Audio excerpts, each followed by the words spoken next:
ओम शांति। राजयोग meditation course के 7 दिवसीय course के इस प्रथम सत्र में हम ब्रह्मा कुमारी की ओर से आपका हार्दिक स्वागत करते हैं और विशेष आप सभी का बहुत धन्यवाद भी करते हैं कि आपने इस लॉकडाउन के समय में सही निर्णय लेकर अपने समय को सफल बनाने का संकल्प किया। आपको ज्ञात हो ब्रह्मा कुमारी इसकी आज विश्व भर में 140 देशों में लगभग 8000 ब्रांचेस हैं और जहां 10 लाख भाई बहनें इस बेसिक राजयोग मेडिटेशन कोर्स को सीखकर अपने जीवन को सुख और शांति से भरपूर कर रहे हैं। आज जो हम यहाँ कोर्स करना शुरू करेंगे तो शुरुआत जैसा कि हमारी भारतीय संस्कृति हमें सिखाती है, हर कार्य परमात्मा की श्रेष्ठ स्मृति से शुरू होना चाहिए। तो मैं अनुरोध करूँगी, हम 3 मिनट एक बहुत सुंदर गीत बजेगा, उस गीत के साथ परमात्मा की श्रेष्ठ स्मृति में बैठेंगे।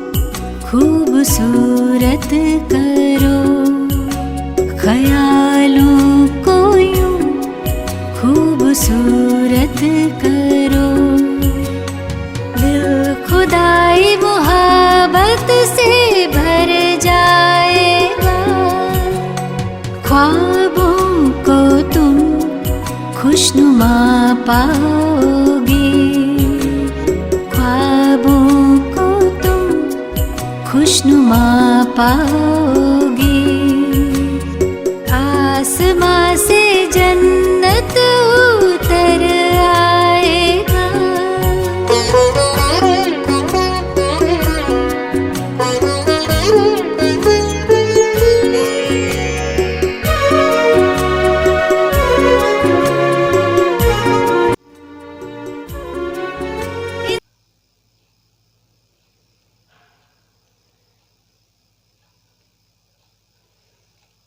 ओम शांति।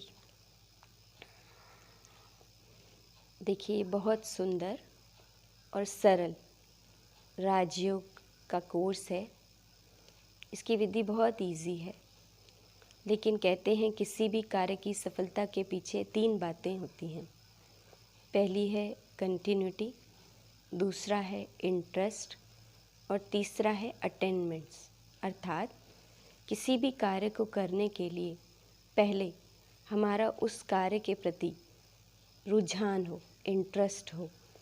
दूसरा, उस कार्य को करने में हम निरंतर अपने प्रयास करते रहें और साथ ही साथ जब हम उस कार्य को करें तो उसी दौरान हमें उस कार्य से प्राप्तियों का भी अनुभव हो। तो जहाँ तक प्राप्तियों की बात है तो हम आपको इस बात का आश्वासन दिलाते हैं, यदि आपने पहली 2 बातें अच्छे से की, अर्थात आपने पूरा इंटरेस्ट देखकर 7 दिन लगकर इस कोर्स को किया और निरंतर अपना अभ्यास किया, तो प्राप्ति तो आपको अवश्य होनी ही है। इस कोर्स के दौरान आपके मन में कुछ प्रश्न भी उठ सकते हैं, हम आपका स्वागत करेंगे। आप अपने प्रश्नों को हम सबके बीच में रख सकते हैं। साथ साथ प्रतिदिन कोर्स के पश्चात आपको एक होमवर्क देंगे, सरल सा होमवर्क, ताकि केवल हम अटेंशन रख सकें कि कैसे हमें इस ध्यान के आधार से अपने आप को सच्ची शांति और सुख के अनुभव में लाना है। तो आज हम इस कोर्स का पहला दिवस शुरू करते हैं।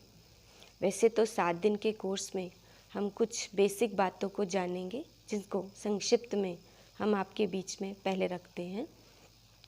प्रथम दिवस हमें पता चलेगा हमारी स्वयं की सत्य पहचान। दूसरा जो कोर्स का दिन होगा उसमें हम जानेंगे ईश्वर यानी परमात्मा की सत्य पहचान। तीसरे दिन हम जानेंगे कि कैसे आत्मा का उस परमात्मा से संबंध है और कैसे हम ध्यान के आधार से उस परमात्मा से सर्व प्राप्तियाँ कर सकते हैं।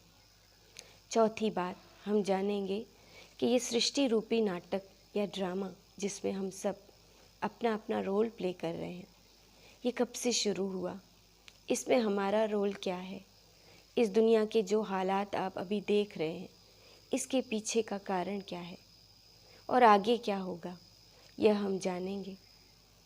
आगे हमें अगले दिन पता चलेगा हमारे इस जीवन का वास्तविक सत्य लक्ष्य क्या है, और भी कुछ बातें हम समझते जाएंगे इस कोर्स के दौरान।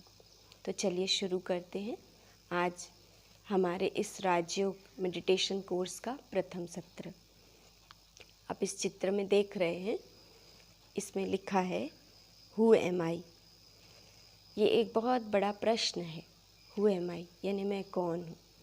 आप कहेंगे बड़ा नहीं है, बहुत छोटा है, हम सब जानते हैं कि हम कौन हैं। लेकिन आप देखिए, दो शब्द पूरे दिन में हम बार बार यूज़ करते हैं, एक है मैं और दूसरा है मेरा। जितनी भी हमारे पास चीज़ें हैं उनको हम मेरा से संबोधित करते हैं, न कि मैं से। उदाहरण के तौर पर मेरा रुमाल, मेरी कॉपी, मेरी घड़ी, मेरी पेन, मेरा रिमोट कंट्रोल।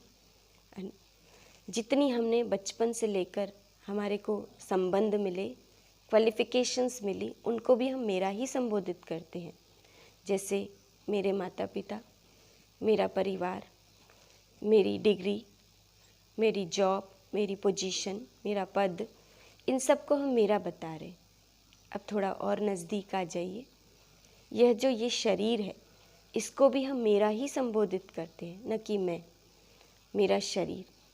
आपकी तबीयत ख़राब होती है, आप डॉक्टर के पास जाते हैं, डॉक्टर को भी आप यही बताते हैं। जैसे उदाहरण के तौर पर आपका सिर दुख रहा है तो आप कहते हैं मेरा सिर दुख रहा है। आप ये नहीं कहते कि मैं सिर दुख रहा हूँ। इससे सिद्ध होता है कि ये जितनी बातें हम मेरा बता रहे हैं ये मेरी मैं से अलग हैं। जो नाम बताया वो भी एक्चुअली हम शरीर की आइडेंटिटी दे रहे हैं कि मेरा नाम ये है, अर्थात इस शरीर, इसका नाम है ये। अब ये मेरा मेरा करने वाली आखिर मैं कौन हूँ?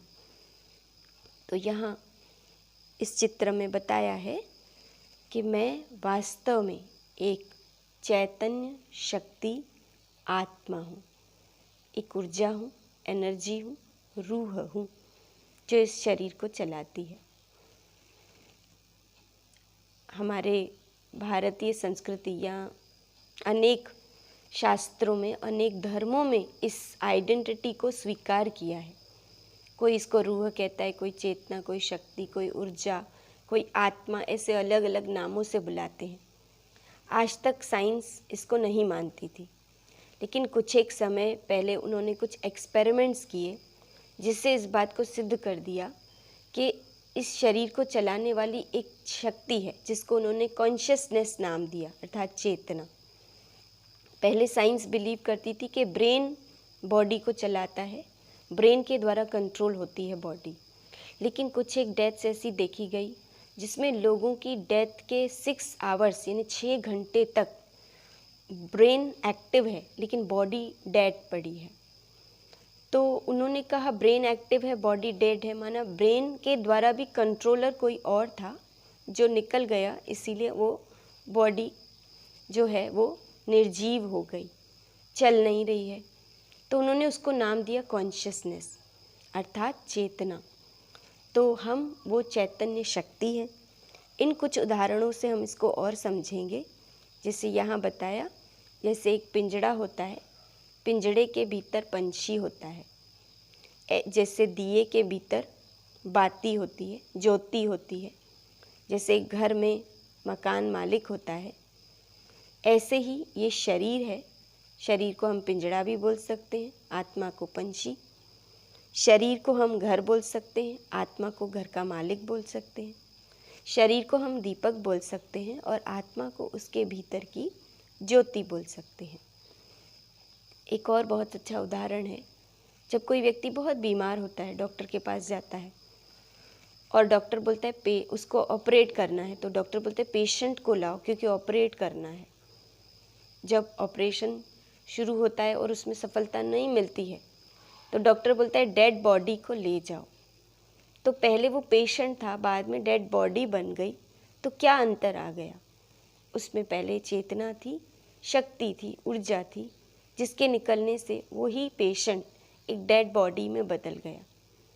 इसी तरह से आप देखिए परिवारों में, संबंधों में हमारा आपस में भले कितना स्नेह होता है, प्यार होता है, किसी के शरीर छोड़ने के बाद हम किसी की भी डेड बॉडी को संभाल कर नहीं रखते हैं, क्योंकि कहीं न कहीं आंतरिक स्मृतियाँ हैं कि हमारा प्यार तो उस शक्ति से था जो इस शरीर से निकल गई।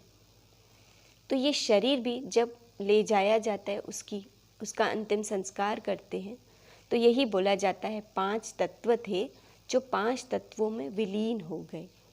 यानी ये शरीर जड़ है, विनाशी है, और आत्मा एक चैतन्य शक्ति है जो अजर, अमर और अविनाशी है। अब आत्मा शब्द जब हम बोलते हैं तो कई लोग कंफ्यूज हो जाते हैं, क्योंकि हमने कई बातें सुन के रखी हैं, आत्मा को भूत प्रेत आदि से कनेक्ट करते हैं, जबकि आत्मा एक छोटे से सितारे के समान है, सूक्ष्म बिंदु है।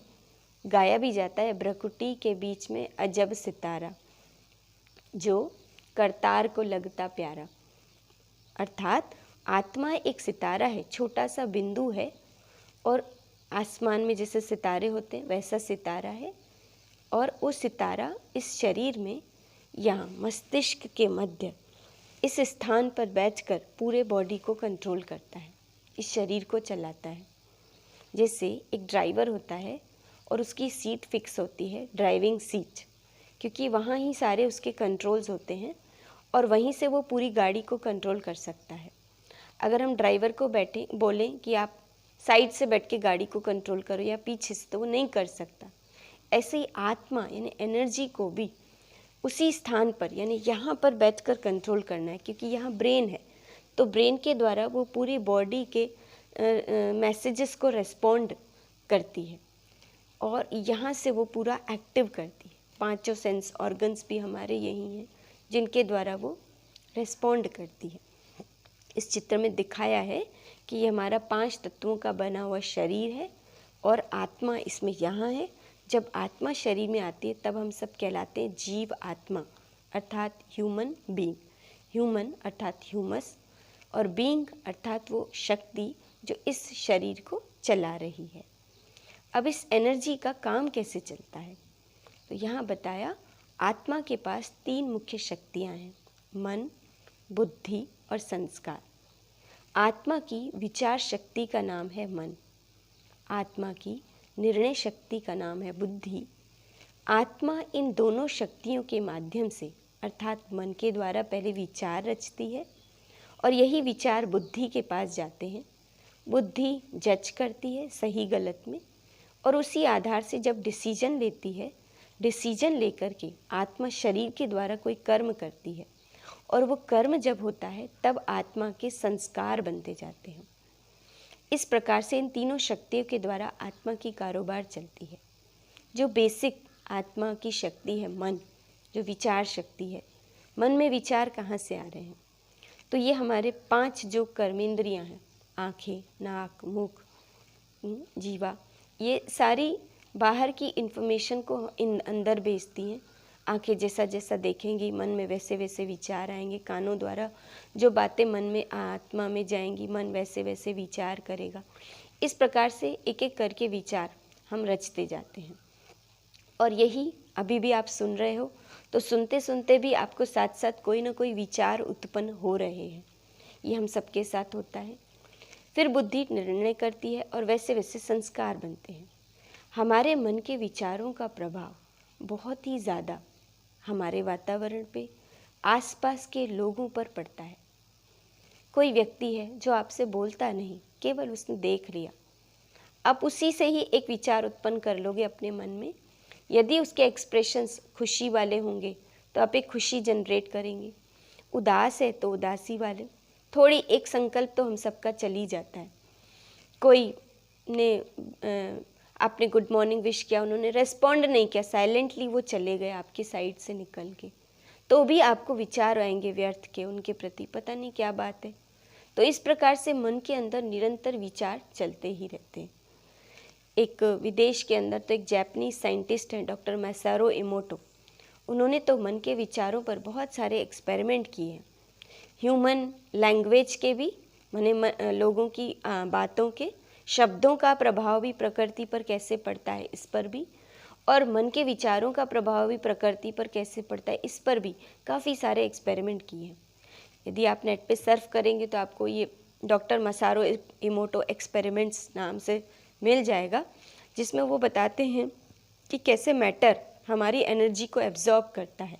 विशेष पानी के लिए बताया, पानी के मॉलिक्यूल्स एब्जॉर्ब करते हुए वैसा वैसा फॉर्मेशन बनाते जाते हैं। अब जब हमारे मन के विचार प्रकृति के तक जा रहे हैं तो लोगों तक भी जाते हैं। इस चीज़ की महसूसता हम सबको भी है। कई बार कोई व्यक्ति होता है जो हमारे बहुत नज़दीक है, परिवार में है, लेकिन वो बहुत हमें बुलाता भी है बातचीत करने के लिए, लेकिन हमें कुछ ऐसे वाइब्रेशंस आते हैं कि हम उनसे थोड़ा दूर होने का प्रयास करते हैं।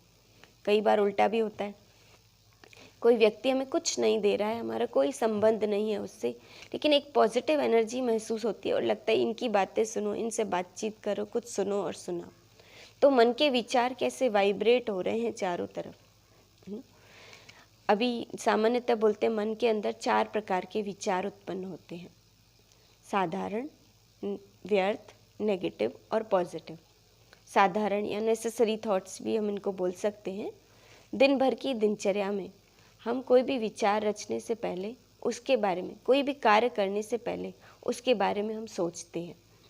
जैसे आज सुबह उठे, हम उठते से ही हमें पता था कि आज हमारा राजयोग मेडिटेशन का कोर्स शुरू होने वाला है, तो 11 बजे तक आपको विचार आए होंगे कि आज हमारा कोर्स स्टार्ट होने वाला है। माने कोई भी कार्य करना है तो उसके पहले हमें विचार आएगा। ये बहुत ज़रूरी है, इनके बिना हम कोई कार्य कर नहीं सकते। लेकिन किसी कार्य के बारे में अधिकता रूप में सोचना वो व्यर्थ में बदल जाता है, या किसी ऐसी चीज़ के बारे में सोचना जो हमसे संबंधित नहीं है वो भी व्यर्थ है। ये दूसरे प्रकार के विचार हैं। आप अगर विचार करेंगे ना बैठकर, तो आपको पता चलेगा कितने सारे हम ऐसे विचार रच लेते हैं जिनका हमसे कोई कनेक्शन नहीं। कई ऐसी चीज़ें हैं वातावरण में जो हमारे कंट्रोल में नहीं है, लेकिन हम सोचे जा रहे हैं। ये व्यर्थ के विचार हैं, हमारी बहुत एनर्जी को वेस्ट करते हैं। तीसरे हैं नकारात्मक विचार। ये कनेक्टेड होते हैं हमारी कोई वाइसेस, कमी से, बुराई से, जो हमें बार बार चेताती है। हमें पता चलता है जब हम उस कमी को सुधार नहीं पाते हैं, हमें कोई अटेंशन खिंचवाता है तो हमें उसके प्रति भी नेगेटिव थॉट्स आते हैं। और चौथे प्रकार के विचार हैं पॉजिटिव, यानी सकारात्मक विचार। तो ये विचार आज के समय में लोगों में कम दिखाई देते हैं। आप खुद भी जज करेंगे, किसी के पास भी बैठें तो व्यर्थ या नेगेटिव से ज़्यादा कुछ है नहीं। पॉजिटिव अर्थात सकारात्मक विचारों का जो आधार है वो आज मिस हो गया है, इसीलिए लोग चाहते भी नहीं सोच पाते हैं। आगे हम समझेंगे कि इन विचारों को हम कैसे बढ़ाएं। जो दूसरी शक्ति है बुद्धि, बुद्धि अर्थात निर्णय शक्ति। बुद्धि का आधार हमारे ज्ञान पर है। जितनी हमारे पास गहरा नॉलेज है उतने हमारे विचार बड़े सक्षम और विशाल होंगे, उतने हमारे निर्णय भी अच्छे होंगे। बुद्धि निर्णय करती है, निर्णय के आधार से हमारे कर्म होते हैं और कर्मों के आधार से हमारे संस्कार बनते जाते हैं। तो संस्कार भी कुछ बेसिक होते हैं, जैसे आप इस बात को तो मानते होंगे कि आत्मा अनेक समय से अनेक जन्म लेते हुए पाठ बजा रही है। तो अनेक जन्मों में अनेक लोगों के साथ संपर्क में आते हुए हमने अनेक प्रकार के संस्कार बनाए। एक तो है पिछले जन्मों के संस्कार जो आत्मा अपने साथ लेकर आई। ये भी देखने में आते हैं। कई बार कोई छोटे बच्चे होते हैं लेकिन संस्कृत के बड़े कठिन कठिन श्लोक बड़ी सरल भाषा में सुनाते हैं, तो ये कहीं ना कहीं वो आत्मा पिछले जन्म से अपने साथ वो संस्कार लेकर आई। दूसरे प्रकार के संस्कार होते हैं जो वर्तमान जन्म में जो हमारे माता पिता हैं उनसे हमें प्राप्त होते हैं। कुछ एक संस्कार हम वातावरण से भी कैच करते हैं, आसपास के लोगों के संपर्क में जब आते हैं तब भी हमें प्राप्त होते जाते हैं। इसीलिए बच्चों के संग का हम बड़ा ध्यान रखते हैं। छोटा बच्चा अगर गलत संग में उठ बैठ गया और उसके संस्कार बन गए तो उसको सुधारना बड़ा मुश्किल हो जाता है। ऐसे ही हमारे जो ये तो कुछ एक संस्कार हैं जो आत्मा जब से शरीर में पार्ट बजा रही है तो बजाते बजाते अपने संस्कार बनाती जा रही है। लेकिन कुछ एक हमारे बेसिक संस्कार हैं जो वास्तविक हैं, जो रियलिटी है, जो आत्मा की ओरिजिनलिटी है। जिस प्रकार से मान लीजिए एक कोई कलरफुल कपड़ा है, ये नैपकिन है, इसमें फूल बने हुए हैं और अभी हमने इस नैपकिन को पूरा दिन यूज़ किया। मान लीजिए इसमें कुछ हल्दी या किसी तिलक वगैरह का दाग लग गया। अब रात में जब हम इस नैपकिन को देखते हैं तो हम ये सोचें कि ये हल्दी और जो तिलक का दाग है ये भी इसमें फिक्स था, परंतु ऐसा नहीं है। जब हम इसको अच्छे से धोएंगे तो ये हल्दी निकल जाएगी, लेकिन जो इसमें फूल बना हुआ है ये तो नहीं निकलेगा, ये तो फिक्स है। ऐसे ही आत्मा के अंदर जो अनेक जन्मों के संस्कार हैं वो टेम्पररी आ गए, लेकिन वास्तविक आत्मा के ओरिजिनल शाश्वत परमानेंट संस्कार जो ईश्वर यानी परम सत्ता परमात्मा के द्वारा दिए गए हैं वो हम यहाँ पर समझेंगे, जो ही आत्मा की ओरिजिनलिटी है। यहाँ इस चित्र में बताया है आत्मा के वास्तविक ओरिजिनल संस्कार। इसमें कुछ हैं जैसे ज्ञान, पवित्रता, शांति, प्रेम, सुख, आनंद और शक्ति। जैसे पहला आत्मा का गुण या संस्कार हम बोले वो है ज्ञान, नॉलेज। ये हम सबके अंदर है। ज्ञान की जिज्ञासा हम सबके अंदर बनी रहती है बचपन से। जिससे हमारी समझ डेवलप होने लग जाती है तो हमारे अंदर क्यूरियोसिटी पैदा हो जाती है, हम सारी चीज़ों को जानने का प्रयास करते हैं। ये आत्मा की ओरिजिनल नेचर है। सीखना हम सबको पसंद आता है, क्योंकि कहते हैं जब तक हम जानते रहेंगे तब तक हमारा जीवन है। हमारे पास अलग अलग मैनेजमेंट कोर्सेज के लिए लोग आते हैं, बैंक्स के भी बहुत सारे प्रोग्राम्स होते हैं। जनरली जो प्रोग्राम्स होते हैं उसमें न्यू रिक्रूट्स को वो भेजते हैं। पिछले 2 साल में एक नया परिवर्तन हमने देखा कि विशेष जो बैंक्स के रिटायर होने वाले ऑफिसर्स हैं वो लोग उनको ट्रेनिंग के लिए भेजते हैं और वो हमें बोलते हैं वहाँ के ट्रेनिंग ऑफिसर कि दीदी आप इनको गाइड करिए कि आफ्टर रिटायरमेंट ये लाइफ में क्या करें, क्योंकि हम अभी बैंक्स का ये रेशो देख रहे हैं कि लोग रिटायरमेंट के लगभग 6-8 महीने में ही कोई ना कोई बीमारी से ग्रसित हो जाते हैं या तो डेथ हो जाती है उनकी। तो ये हमें अच्छा नहीं लग रहा है। हम चाहते हैं कि हमारी बैंक से वो कुछ अच्छा लेकर जाए। तो देखिए, जब तक जीवन चल रहा है, ज्ञान है, सीखने को मिल रहा है तो जीवन है, उसके बाद कोई लक्ष्य ही नहीं है। तो ये हम सब का नेचर है, नॉलेज, ज्ञान। दूसरा है आत्मा का वैल्यूएबल गुण, वो है प्योरिटी, शुद्धता या पवित्रता। वो 2 प्रकार की होती है, एक आंतरिक, दूसरी बाह्य। अभी अगर वातावरण साफ सुथरा नहीं हो तो हमें कोई भी कार्य करने में अच्छा फील नहीं होता है, तो हम स्वच्छता को ध्यान में रखते हैं। ऐसी आंतरिक स्वच्छता का भी बहुत महत्व है। आंतरिक स्वच्छता अर्थात हमारे विचार सकारात्मक और शक्तिशाली हों, सबको सुख देने वाले हों। जब तक इन विचारों में प्योरिटी यानी शुद्धता बनी हुई है, हम शांति को अनुभव कर पाते हैं। और जैसे ही आप देखें किसी से हमारी कोई अनबन हुई, बातचीत हुई और आपने उनके लिए नेगेटिव थॉट्स क्रिएट करना शुरू किया, जैसे जैसे आप नेगेटिव सोचेंगे वैसे वैसे आपको लगेगा हमारी आंतरिक शांति और खुशी गुम होती जा रही है। तो इस प्रकार से विचारों की शुद्धता बहुत आवश्यक है। ऐसे ही आत्मा का अगला गुण है, आत्मा है शांत स्वरूप, है ना। शांति भी हमारा बेसिक नेचर है। शांति हमारे भीतर है, शांति बाहर नहीं है। इसीलिए ब्रह्मा कुमारीज़ में जब भी मिलते हैं ना तो पहले पहले ओम शांति बोलते हैं। परमात्मा ये महामंत्र देते हैं, वो बताते हैं ओम शांति अर्थात आई एम पीसफुल, मैं हूँ ही शांत स्वरूप। ये एक तरह का रिमाइंडर है जो हम खुद को याद दिलाते हैं हमारी शांति हमारे अंदर है। ऐसे ही अगला आत्मा का गुण है, आत्मा है प्रेम स्वरूप। प्रेम भी हमारा वास्तविक नेचर है, स्वभाव है। डॉक्टर्स को तो मेडिकल प्रोफेशंस में आजकल बताते हैं love is the best healing factor. किसी पेशेंट को अगर डॉक्टर प्यार से ट्रीट करे, नर्सेस प्यार से ट्रीट करें तो वो आधा तो वैसे ही ठीक हो जाता है। अगर उसकी प्रॉब्लम को भी वो ध्यान से नहीं सुनते हैं तो उसको डाउट क्रिएट होता है, भले उसको अच्छी से अच्छी दवाई दे लेकिन उसको क्योर होने में टाइम लग जाता है। तो प्रेम हम सबका नेचर है, हम सबको अच्छा लगता है। एक छोटा सा बच्चा आपकी आज्ञा मान के अगर कोई क्या कार्य कर रहा है, आपको पानी ला के दे रहा है, अगर आप उसको थैंक्स नहीं बोलते हो तो उसको भी फीलिंग आती है, यानी वो भी प्यार चाहता है। ऐसे ही आत्मा का अगला गुण है, आत्मा है सुख स्वरूप, खुशी आत्मा का नेचर है। हम सबको खुश रहना पसंद है।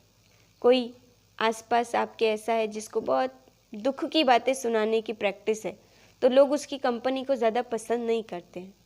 थोड़े समय ही बाद बोलते हैं इनके पास कोई बातें ही नहीं, तो इनसे कट करो। जो हंसी की, खुशी की, उमंग उत्साह की बातें सुनाएगा, सब उसी को पसंद करते हैं। अब खुशी की परिभाषा हमने थोड़ी सी बदल दी है। हमने ये सोचा साधनों में, बाहरी वातावरण की कोई प्राप्ति में खुशी है तो सही, लेकिन वो अल्पकाल की है। आप देखिए कई ऐसे लोग हैं दुनिया में जो बहुत आर्थिक रूप से संपन्न नहीं है, लेकिन फिर भी वो बहुत खुश है। एक गरीब व्यक्ति पूरा दिन मेहनत करके कमाता है, रात को खाता है थोड़ा बहुत और ज़मीन पर सो जाता है, उसको बहुत अच्छी नींद आती है, सुख की नींद आती है। कई संपन्न व्यक्ति हैं, हर प्रकार से भरपूरता है, कोई कमी नहीं है, लेकिन इतनी बीमारियां, इतने रोग है, डॉक्टर कहता है ये नहीं खाओ, डनलप के गद्दे पे नहीं सो, तो साधन होते हुए भी जिससे साधनों का सुख नहीं है। तो खुशी हमारे भीतर है जिसको हम जनरेट करते हैं।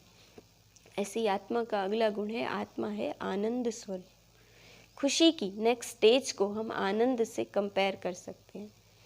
जैसे जब हम किसी साधन का प्रयोग करते हैं तो हमें उस समय सुख का अनुभव होता है।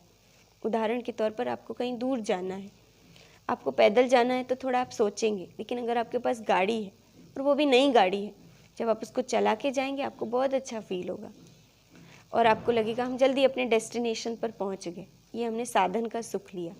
आपको प्यास लग रही है, आपने पानी पिया, पानी पीते पीते इंद्रियों को सुख की अनुभूति हुई, ये भी बहुत अच्छा है। अब आनंद इन कर्मेंद्रियों के सुख से ऊपर है। तो आनंद अर्थात आत्मा अपने अति इंद्रिय सुख की अनुभूति में रहती है। इस चीज़ को हमने बहुत अनुभव किया हुआ है हम सब ने।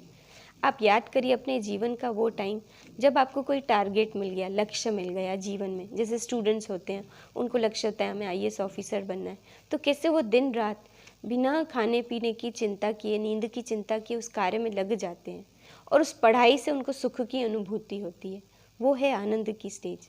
हमें लक्ष्य मिलता है परिवार में किसी कार्य को करने के लिए, कोई फंक्शन होने वाला है, उस फंक्शन को करने में हमें कोई तैयारी करनी है, तो हम ऐसे जुट जाते हैं कि बात ही मत पूछो। वो भी एक आनंद की स्टेज है। ऐसे ही आत्मा का अगला गुण है, आत्मा है शक्ति स्वरूप, है ना। शक्ति भी हमारे भीतर है। हम मन की शक्ति से जो चाहे सो कर सकते हैं।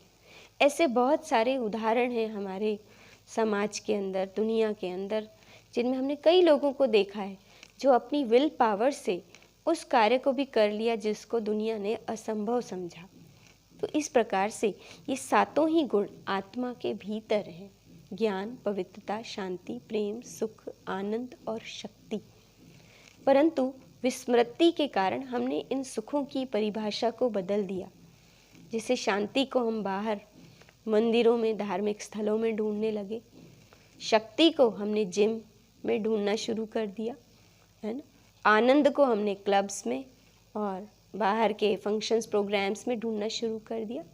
परमात्मा कहते हैं ये सब आपके भीतर है, केवल आपको इसकी स्मृति को बढ़ाना है।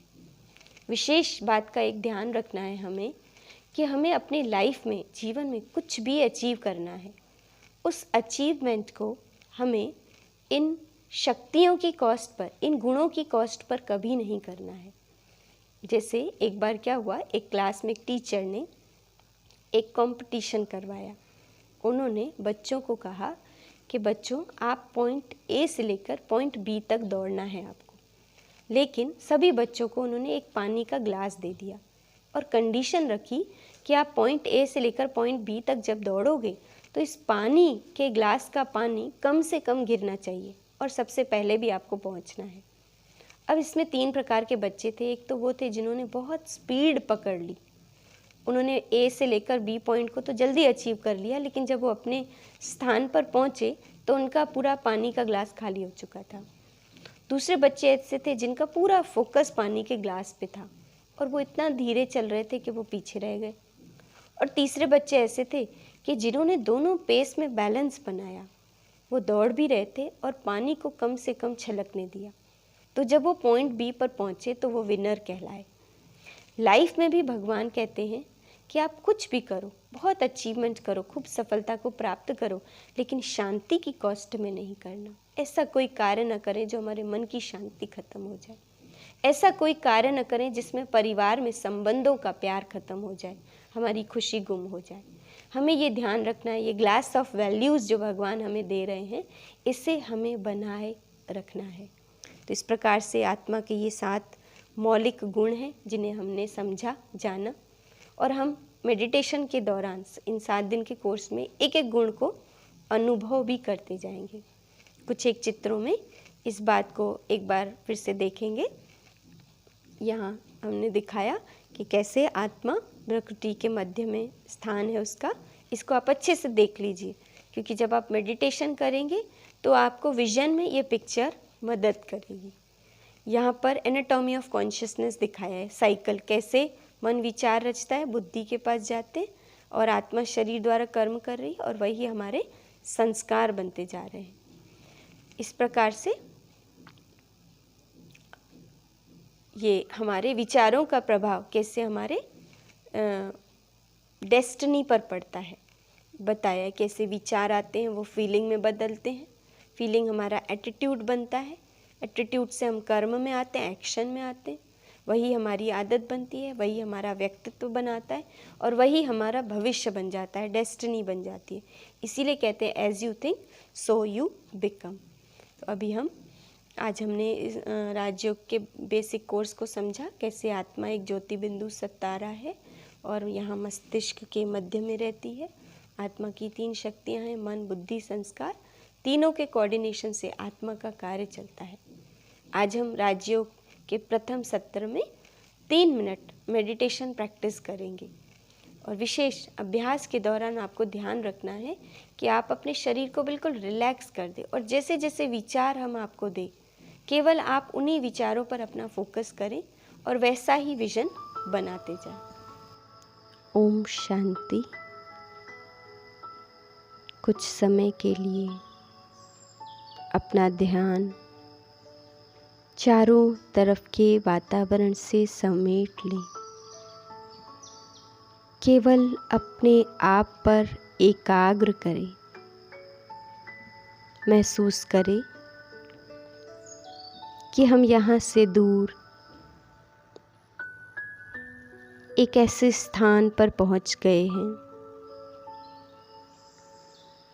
जहाँ खुला आसमान है। विजन बनाएं, सुबह का समय है। सूरज धरती की गोद छोड़ता हुआ आसमान के आंचल में आ रहा है। हल्का सुनहरा प्रकाश फैला हुआ है।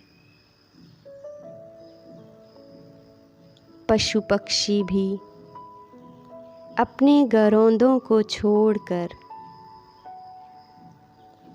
चारों तरफ विचरण कर रहे हैं। उनकी मधुर आवाज़ें सुनाई दे रही हैं। धरती पर चारों तरफ हरियाली है। सुंदर सुंदर पेड़ पौधे, रंग बिरंगी फूलों के आप अपनी आँखों से देख रहे हैं। साथ ही इन फूलों की सौंधी खुशबू भी आप ले रहे हैं। महसूस करें इन तीनों ही आँखों के सुख को, कानों द्वारा मधुर आवाज़ को और सुंदर मीठी खुशबू को महसूस करें।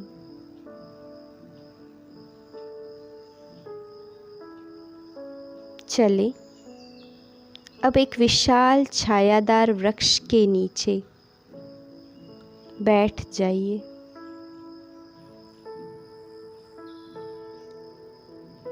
यहाँ से भी समेटते हुए और भीतर चले जाइए।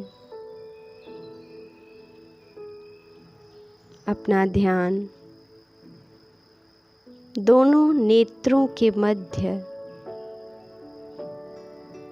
एक छोटे से सितारे पर केंद्रित करें।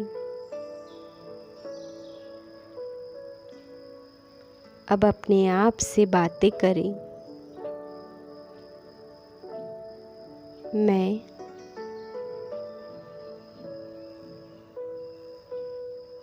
एक छोटा सा चमकता हुआ ज्योति बिंदु सितारा हूँ।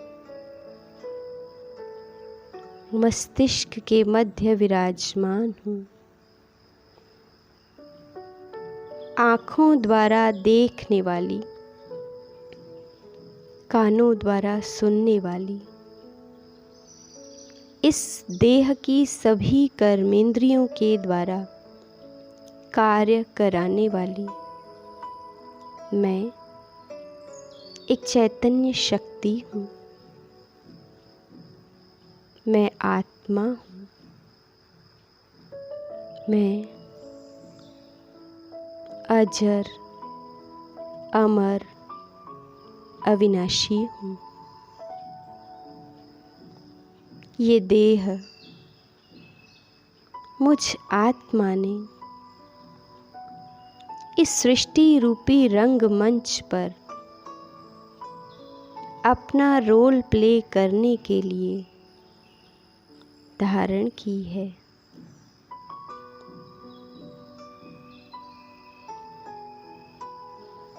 मैं आत्मा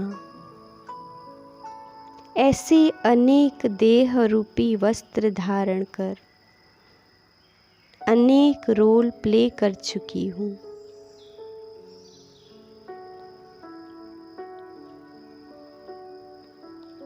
मेरा वास्तविक स्वभाव शांति है।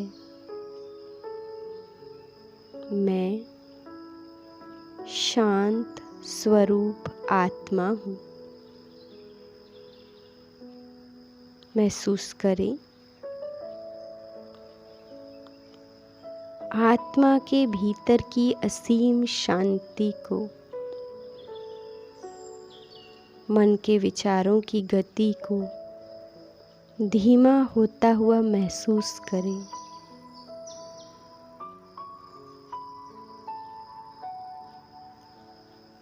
मुझे सदैव हर परिस्थिति में स्वयं को शांत रखना है।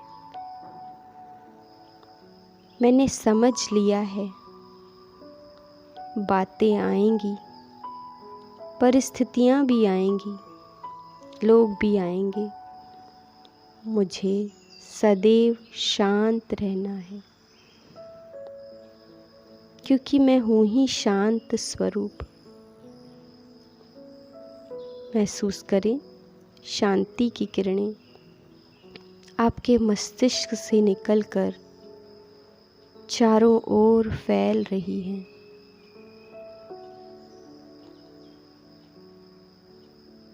I am a peaceful being, spreading the vibrations of peace around the world.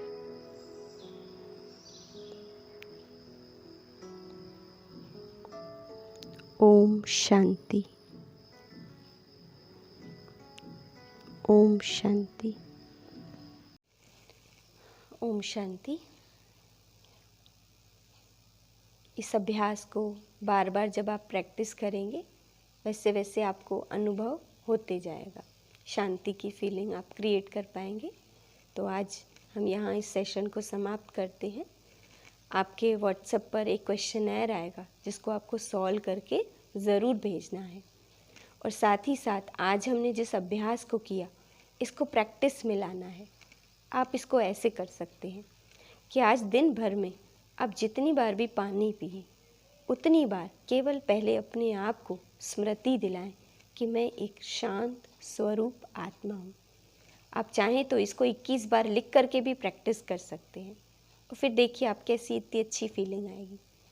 और आज से लेकर आप कल तक दूसरा अभ्यास आपको ये ज़रूर करना है कि आज से लेकर कल तक आप जितने लोगों से मिलें उन सब से मिलते हुए उनको भी उसी आत्मिक भाव से देखें कि वो भी हमारे जैसी एक आत्मा है, ज्योति बिंदु सितारा है। और तीसरा, आपको इस तरह का मेडिटेशन ज़रूर प्रैक्टिस करना है। सबसे अच्छे टाइमिंग्स मेडिटेशन के मॉर्निंग आवर्स होते हैं, उस समय आप बैठिए, अभ्यास करिए और दिन भर में भी जितनी बार टाइम मिले ज़रूर बैठिए, अभ्यास करिए। कल हम जानेंगे उस परम सत्ता परमात्मा या ईश्वर के बारे में जिनका ध्यान करके हम ये गुण अपने जीवन में वापस धारण कर सकते हैं। अच्छा, ओम शांति।